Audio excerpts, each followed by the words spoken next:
Well, let's start with the story, really. But not before I have told you that if you are, even after reading the feedback, are uncertain of what you should answer, what you could answer, yeah, and you think that you should be able to rephrase the question, but don't think it's important enough to email me or ask me about it, what you could always do is just resubmit that particular question, or the entire assignment. I will have a proper look. Please do mention which questions you did alter, so that I won't be looking at the entire paper again. But if that helps, I can have another look at a submission of, well, in particular the B questions, but if necessary, the A questions as well. Okay, that's about the questions. Now, back to the nation state, or up to the nation state, I should say. So the standard view of the early 19th century is that finally, and that word is so now and then really used, and I will refrain from using it, so here it's ironically mentioned, finally sound foundations for calculus come about. So pure mathematics is the new dogma, and the cours d'analyse by Gauchy is then the document, the book that kind of epitomizes that thought. The cours d'analyse is, in general history of mathematics, the book that brings, for the first time in history, sound foundation to calculus, epsilons and deltas, all about. But I would immediately add that is the standard view of developments in mathematics in the early 19th century.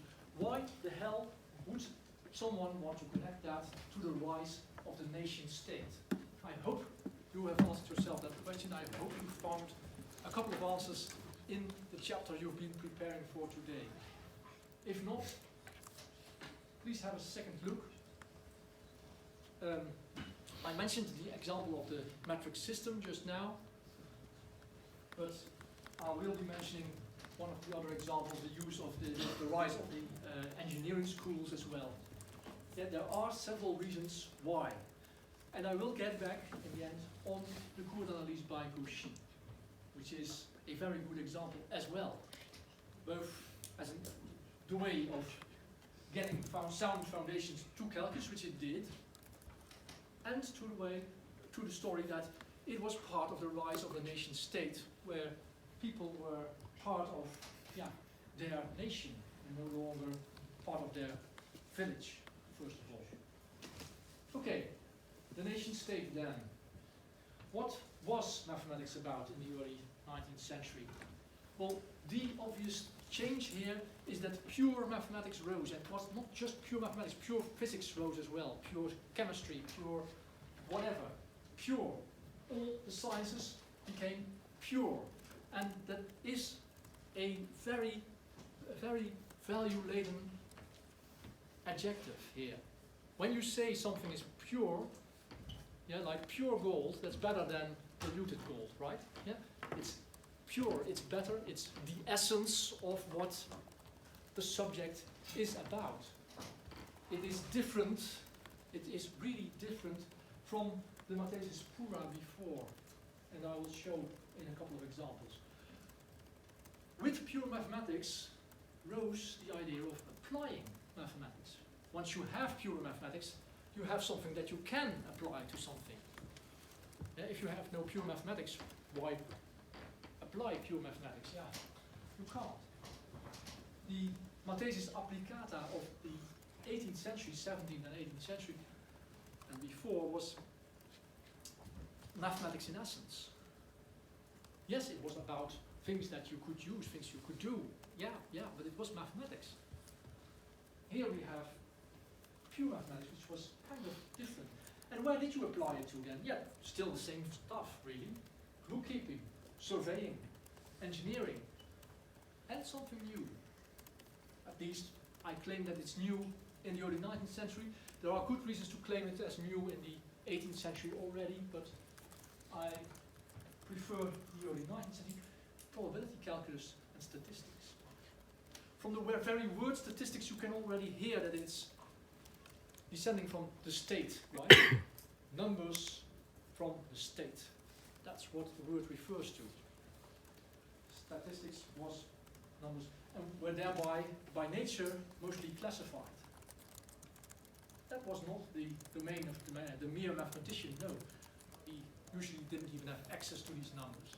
But this changed in the early 19th century, and statistics in various meanings, not only as numbers collected by and on behalf of the state, but in various meanings, became part of mathematics. I'll have you read that in the syllabus, and I will concentrate on a couple of other things. First of all, mathematics becoming pure. What will I show you meanwhile? I have a couple of things that I want to show you. I should already have sent this one around. These are twice the same book. I'll hand one down here, the other one down here. It's a early 19th century arithmetic textbook. It's in Dutch, unfortunately. I have several French, German, but no English textbooks from that time frame, so you'll have to do with Dutch.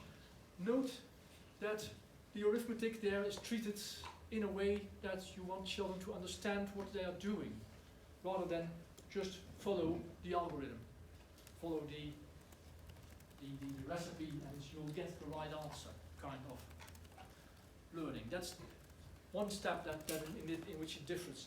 But the second important difference here is that the metric system is introduced naturally. And it's written by a mathematician who thinks that he knows best how to write about arithmetic, since he is a mathematician. They know about numbers.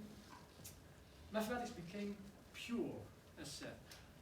Or, more actively, you could say mathematics was purified. It was an act.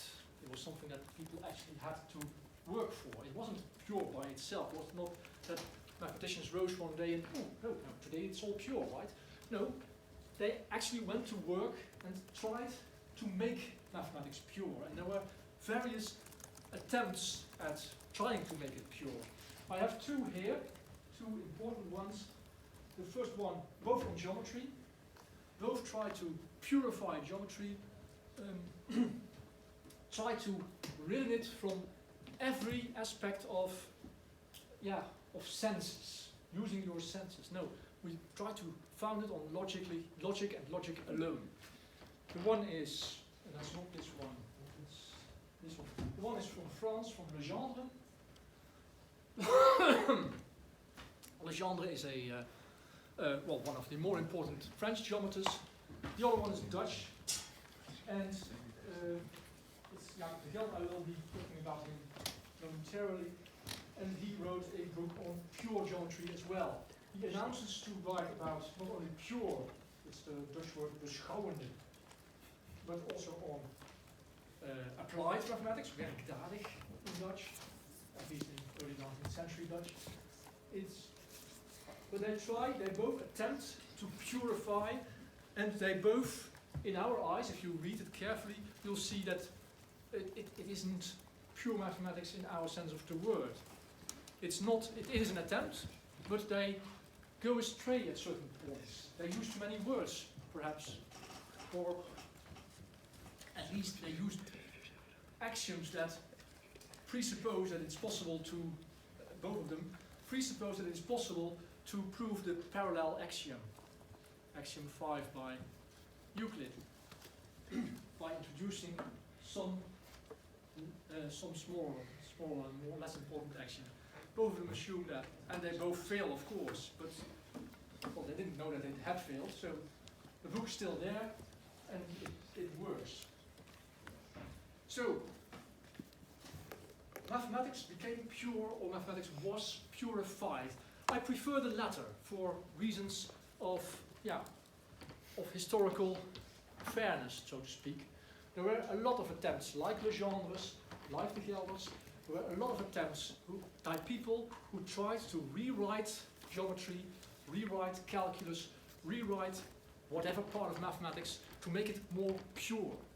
And all of them didn't really know what they meant by that very word. How is it that you make it more pure? Okay, you want to get away from everything that you sense is true, but you have to start somewhere, don't you? And it's quite difficult to know where to start. So they all try, and some of them we still like Gauchy, and some of them we don't like anymore, like Legendre, like de Gelder. And their attempts were just as well serious attempts to purify the subject as was Gauchy's. So was mathematics, once pure, could be applied. Was applied mathematics really different from the Mathesis Applicata? Well, again, depends on your point of view, but I would say yes, it was. It was.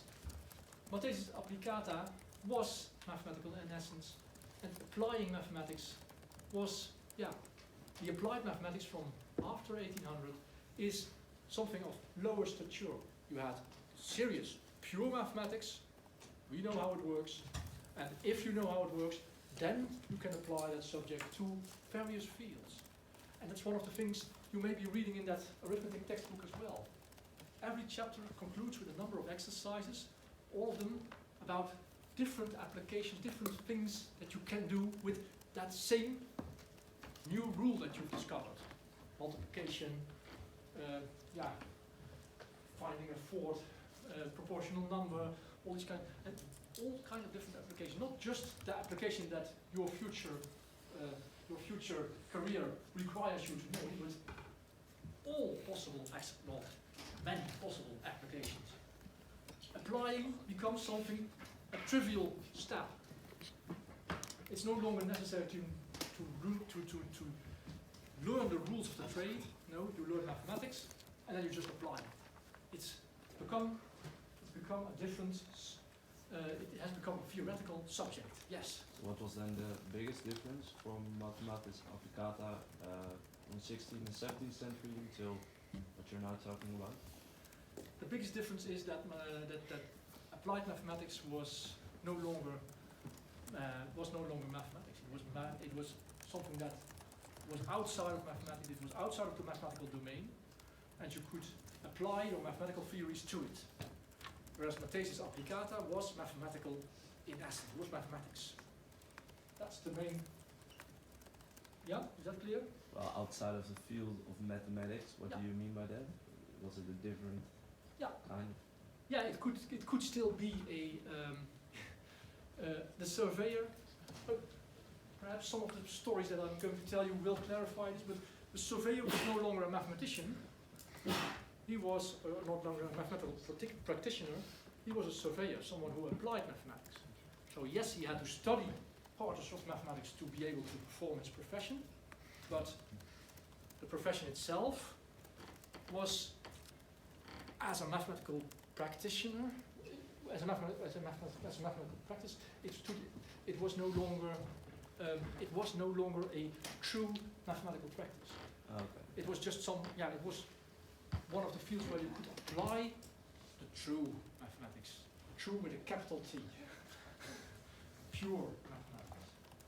And I have the picture of the steam engine here, not for complete different reasons. Here you have one of these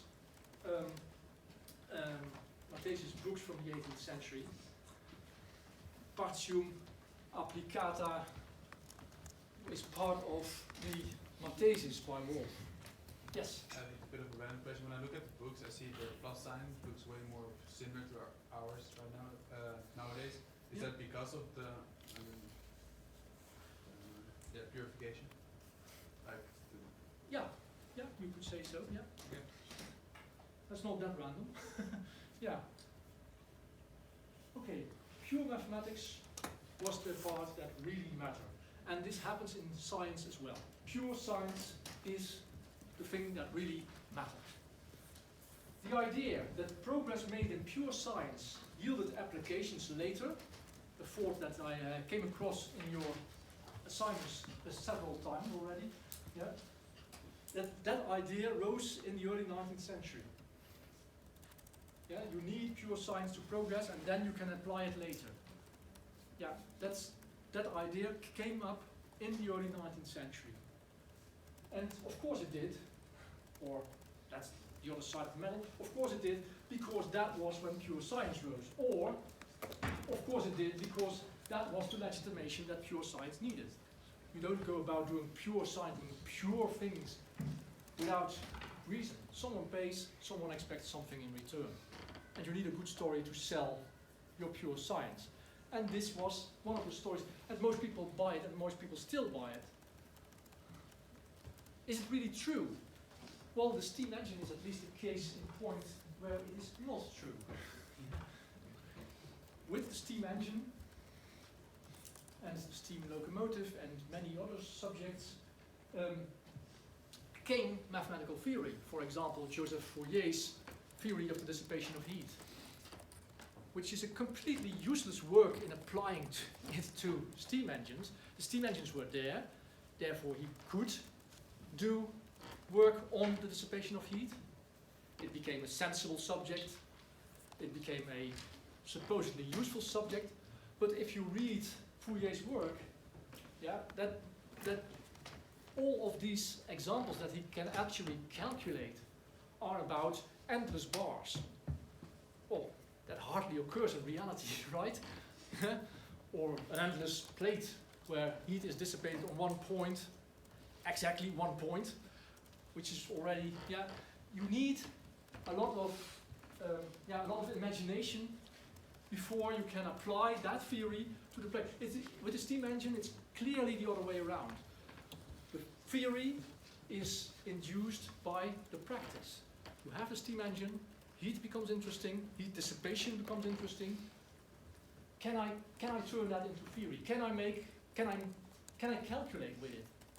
Well, yes, you can in several cases, as long as they're ideal in a certain sense, you can. And it yields beautiful mathematics. Yeah, it does. Fourier theory is still widely used, and it's impressive. But it's not the foundation of the steam engine at all. You can see from the dates, oh, there are no dates here from Fourier, but well, Fourier publishes his dissipation theories in the late 1810s, early 1820s.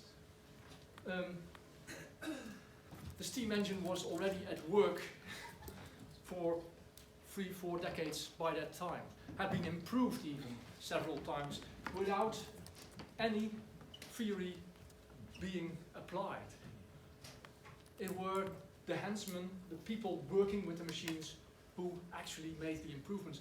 And yes, it was beautiful to see how afterwards that new application or that improvement could be described mathematically and understood as an improvement. But yeah, did it become true afterwards? Was there a theory that actually induced applications later? Yes, there were. There are a couple of examples, but you really have to look for it. It's in general, it's not a general truth. It's not a general truth that theory induces, more theory induces better practices, better applications. What you can see is with the rise of the steam engine, not only the dissipation of heat, but also kinematics becomes an interesting subject. So the theory of movement, how moving things can be connected, how one movement can be turned into another one. These kind of things become interesting and become a field in themselves within mathematics. And most notably the rise of descriptive geometry, which is a part of every engineering college popping up. Yeah, descriptive, yes? Things like movement, isn't that physics at that point, or at that point in time there was no such thing as physics? Good question, good question. Mechanics and statics remained a part of mathematics until the early 20th century. And here in the Netherlands even until half of the 20th century, until the 1950s. But that's because in the Netherlands things tend to happen 50 years after it happened in the rest of the world. That's, which is not a general statement, but yeah. But mechanics and statics were part of mathematics, yeah. Descriptive geometry. Descriptive geometry is one of these subjects that came up in the early 19th century as new. Was it really new? Well, in a sense it was, as part of standard curriculum of engineering schools, where students had to learn to read technical drawings, like this one here, from a carpenter school. So it's, you can find descriptive geometry textbooks on several subjects. This one is from a carpenter textbook. All of these textbooks start, all these engineering schools start with a course in descriptive geometry after they've had a course in elementary geometry. For example, the one by Legendre or by De Gelder that just went round, yeah? And one that's used most often is the one by Lacroix. I will hand that round. It's descriptive geometry in the sense that you want to make projections and you want to be able to read these projections from a technical drawing, so that you know how to construct your thing and that you know how to convey your own construction to other people in that particular way. And it requires you to be able to draw, in a sense. It requires accuracy and it requires some basic knowledge of geometry. That's what it does. And it was a popular subject. This textbook, this is the French edition, it's translated in practically every European language you can imagine. Unfortunately, I only have French and Dutch editions, but it has been translated in English, in German, in Polish, in Spanish, in Italian, in you name it, it's been translated. So this was an enormously important textbook by simply conveying to the students how to do technical drawing and how to read technical drawing. And it was an important subject within mathematics. Yeah. So at that time there were still different metric systems. How did the book like that deal with that? By not using a metric system. Okay. So that's very strange. Yeah, but you can use an arbitrary decimal system. You can use an arbitrary decimal system. No, that's exactly why geometry works here.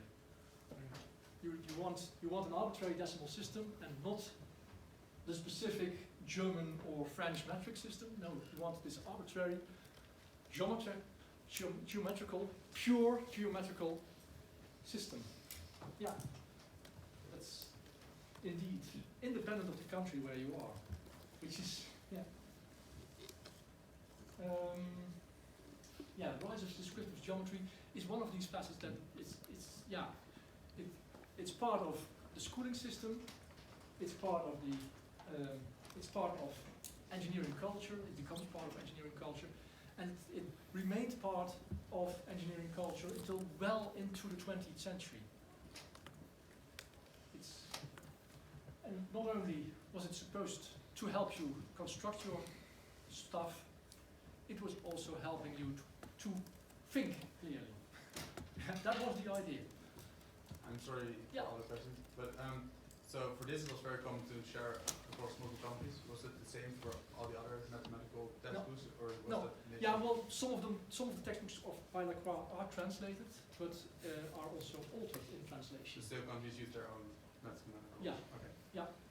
Even schools use their own mathematics textbooks, so there are an enormous pile of textbooks available from this time frame. From the 19th century onwards, the number of textbooks is enormous, so it's easy to bring a few dozen books here into class.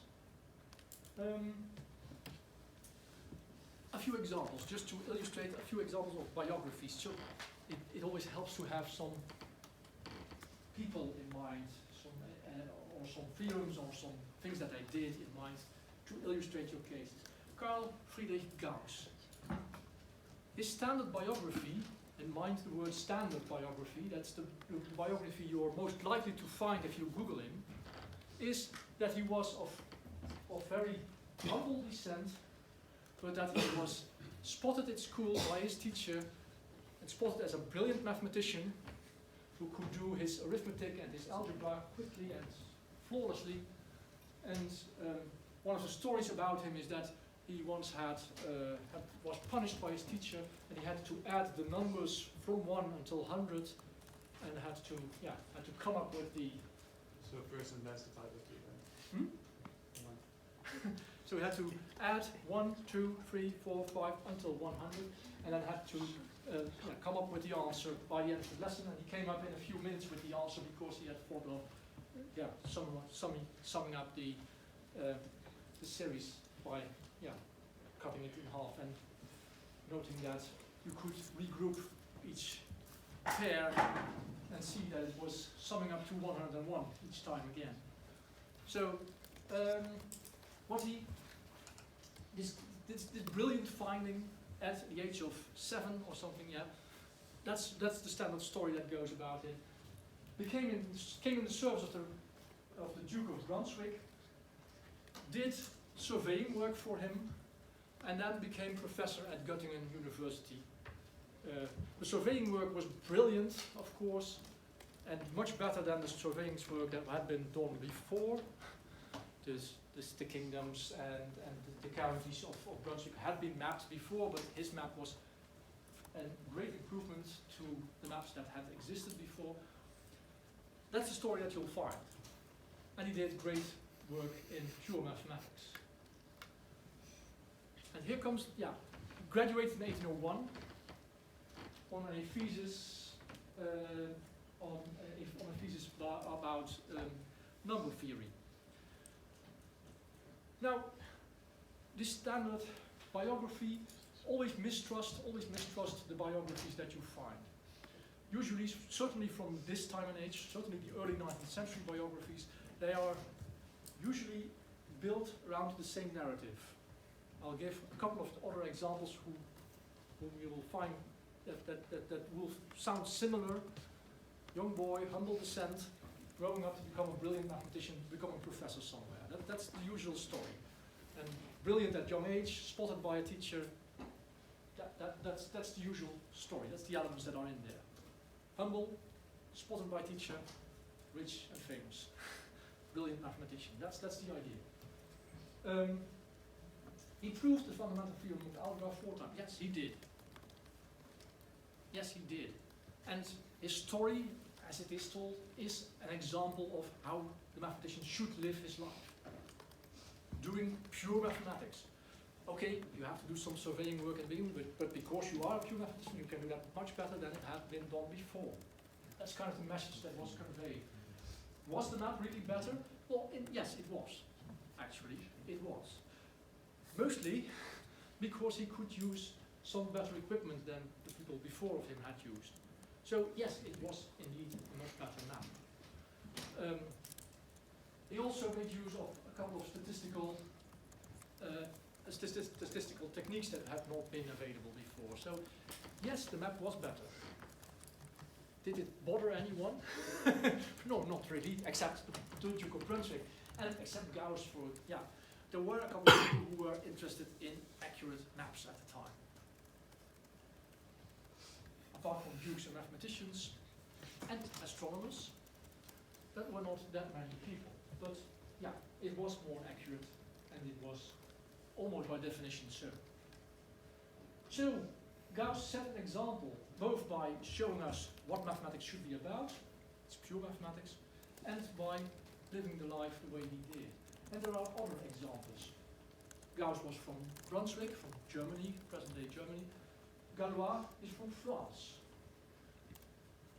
Galois adds another element to the story. Young deceased. That's something that happens quite a lot as well in the early 19th century. Brilliant mind, brilliant ideas, spotted early by the teacher, and didn't quite make it to the professional bravery because he deceased at a young age. In this case, he deceased because he duelled with someone he shouldn't have duelled with.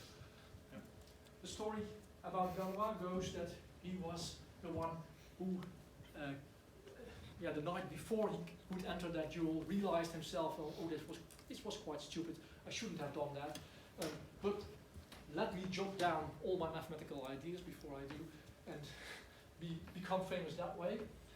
That's the story that you'll read if you Google him. What actually happened is that he had jotted down this mathematical theory years before the duel, and had jotted it down in such a way that nobody could really understand, because what the irony was that he was of a fierce Republican view, which would not do in Bourbon, France at the time. You could not voice your Republican views, so he was expelled from college. He couldn't do the education that he had wanted to do. He couldn't do his courses in mathematics. So he didn't speak the mathematical language of the time, wrote down his paper in a language that he thought was appropriate, but no one really understood until decades later, after he had already died. Being a notable parent, he ended up in this fight and died. Sadly. Yes, but also here, young boy, already discovered to be brilliant by his teachers, well, unfortunately not sent to college because of his political views, but brilliant anyway, and died early. Should have been professor is what usually sounds true in his biographies if you Google him. Charles Babbage, one of my personal favorites, and I have him here accompanied by Ada Lovelace, who's one of his female admirers and co-workers, I would say. Ada Lovelace being able to do mathematics as a woman in that particular time. In the 18th century that wouldn't be so much of a problem, but in the 19th century that became a problem because values told you that you should not do work as a woman, certainly not scientific work. Yeah, that was below your standing, you should be taking care of your household. Or perhaps even stronger, the man should be able to provide for you. If he couldn't, then that meant that the man was unsuitable. Anyway, you can see that she had found a suitable man. She was of very wealthy descent, the daughter of Lord Byron, actually. And Lord Byron, well, that already sounds quite posh. He was quite posh. And well, Ada was one of these girls who loved mathematics from an early age, but was also pushed in that way because she could, being of noble descent, so she could do pretty much anything she wanted. But her mother also had a gross dislike for the languages which her father practiced. Lord Byron was an author, famous and very famous author at the time, and Lord Byron had the bad taste of wanting to divorce her, so she thought, well, that madness can only come from him being an author. I should help my girl by sending her off into the other direction and have her learn mathematics instead. Babbage the two met, which already indicates that Babbage was not of that humble descent. Still, the stories will tell you that Babbage was of humble descent, spotted at a young age as a brilliant mathematician, brilliant in mathematics, and rising to become this famous professor. And yeah, for some reason, the British government had the bad taste for not funding his brilliant projects on the machines that he was trying to build. Yes? I mean, it's not completely clear their relationship. Are they married or? No, not at all. No. She was one of the co-workers of Babbage. Yeah. So she did a lot of the work that promoted Babbage's machine. And Babbage, I presume that you know the name Babbage at least as the one who built the analytical engine, or tried to build, I should say, the analytical engine and then he was the one who tried to build the analytical engine. He was the first one to attempt to build machines that did calculations for you in a programmable way, some sort of programmable way. So he was, in that sense, a very modern, forward-looking man. And he didn't get funding for he tried to get funding for these machines, for the development of these machines by the British government, and the British government did grant him that funding initially. And when he fucked up, he and came back for more money. They simply said, "Well, no more." That's the story behind Babbage as well. Where does the original story, where the British government sadly doesn't fund his machines, where does that come from? That's easily found out. That comes from Atkinson, in the 1950s, 1930s, 1940s, when in Stanford, US, this man is trying to build a machine and needs funding for his machine. Needs funding for building his Mark I computer. And then he finds out about Babbage and brings about this story as the heroic man who was supposedly the first one to build a machine that could do calculations on itself, but didn't get the funding.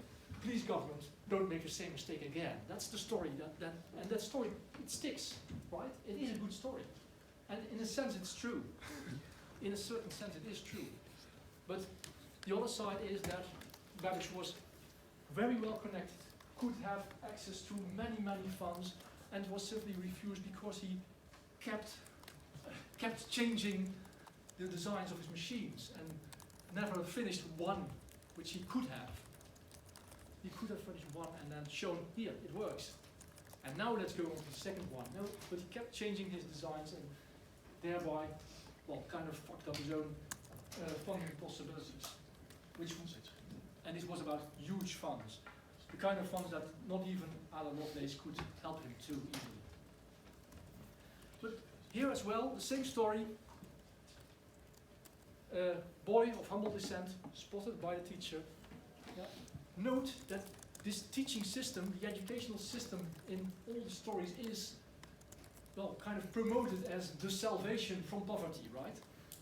Although all of these people, here is the Dutch example that I particularly like, all of these people were not really of that humble descent. If you go and look into the details, not even the Dutch person here, whom also was supposedly from humble descent, and then started his own school and educated himself and became the famous professor in Leiden. But he was very well connected to several people in high places in the Dutch government, knew the king personally, addressed him. Well, that kind of helps. There was a question, yeah. What was the role of the universities in that time compared to the role as before? Oh, that's a very good question. You talked about the fact that universities had a very particular view on mathematics in the 16th, 17th century. Yeah. Yes, well, universities do become, in the 19th century, the place where the governments breed their future personnel. The new group of people needed to uphold the bureaucracy. So it's, the lawyers who always came from university were recruited from the university, but now also the civil engineers. And also the people who are brought as managers to the colonies.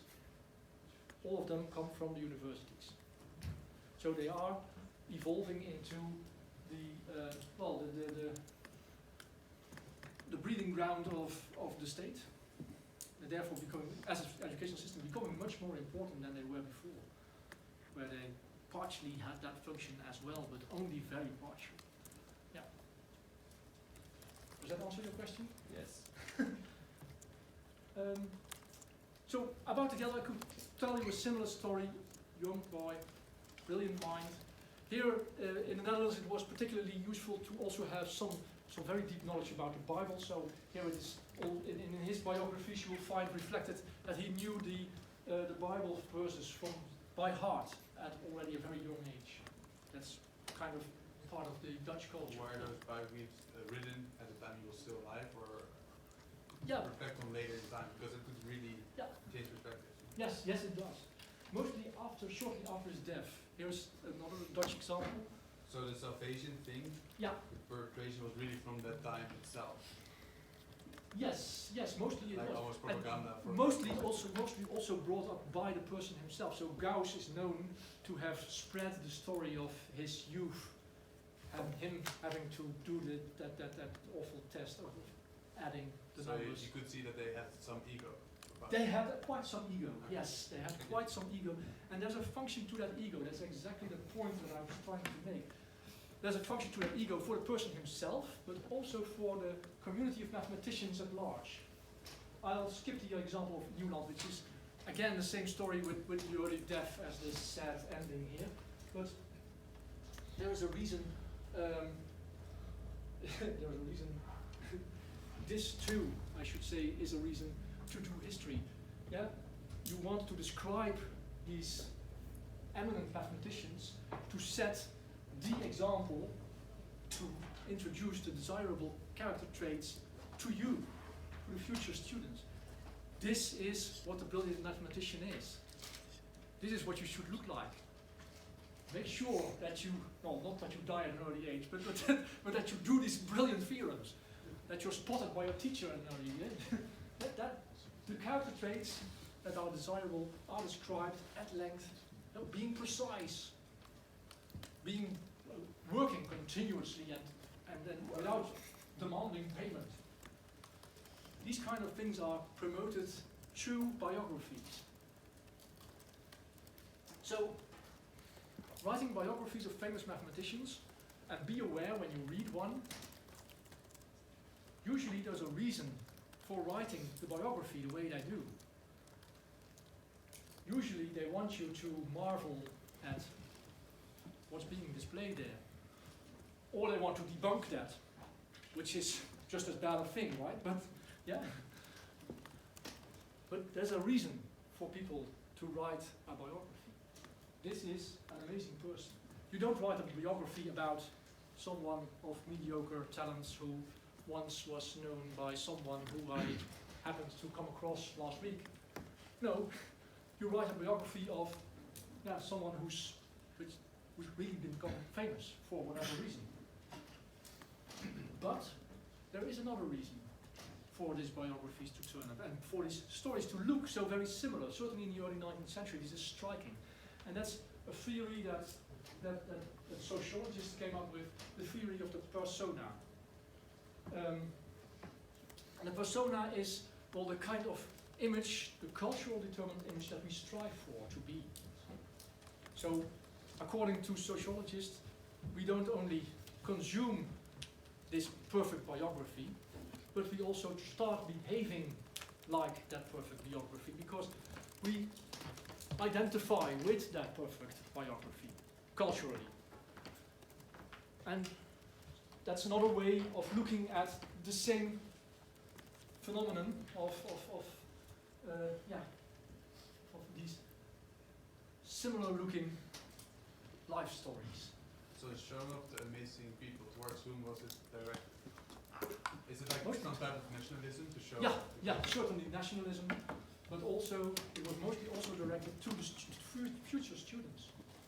We want you to show this is our famous Gauss or our famous De Gelder. Read his life story and be amazed and try to be the same. And both of these storylines, so both the introducing of desirable character traits or the idea of a persona, can be linked easily, I think, to the rising of the nation state. And now I won't go into detail about Gauchy, so you have to read that in the syllabus and leave you here because it's time for now. See you next week, and please do mail if anything is not clear.